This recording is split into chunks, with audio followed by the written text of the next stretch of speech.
नमस्कार। आप देख रहे हैं आपका अपना मोक्ष चैनल, जहां पर मैं प्रिया पांडे आप सभी का एक बार फिर से थमकम के वीडियो में स्वागत करती हूं।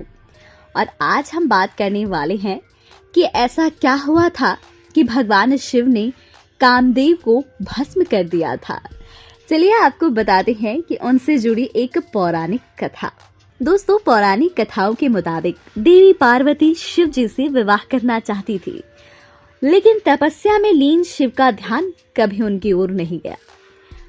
पार्वती जी दिनों दिन तपस्या करती रहीं।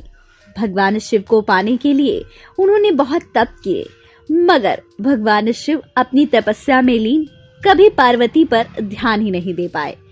ऐसे में पार्वती की इन कोशिशों को देखकर प्रेम के देवता कामदेव आगे आए और उन्होंने माता पार्वती की मदद करने की ठान ली।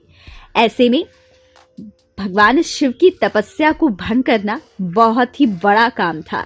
ऐसे में कामदेव ने माता पार्वती के लिए भगवान शिव की तपस्या को भंग करने का निर्णय किया और उन्होंने शिव पर पुष्प बाण चला दिया, जिसके कारण शिव जी की तपस्या भंग हो गई। और जैसे ही तपस्या भंग हुई, उसी के बाद आपको बता दी कि तपस्या भंग होने की वजह से भगवान शिव कामदेव से नाराज हो गए और उन्होंने अपनी तीसरी आंख खोल दी और उनके क्रोध की अग्नि से कामदेव जो है वो भस्म हो गए। तभी कामदेव की पत्नी ने भगवान शिव की पूजा करके उन्हें प्रसन्न किया और बताया कि कामदेव निर्दोष थे, बल्कि वो केवल माता पार्वती की मदद कर रहे थे।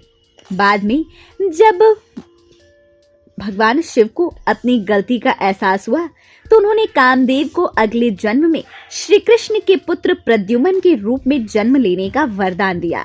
ऐसा माना जाता है कि भगवान शिव तपस्या भंग होने की खुशी में सभी देवताओं ने रंगों से उत्सव मनाया। इसी से होली की भी शुरुआत हुई।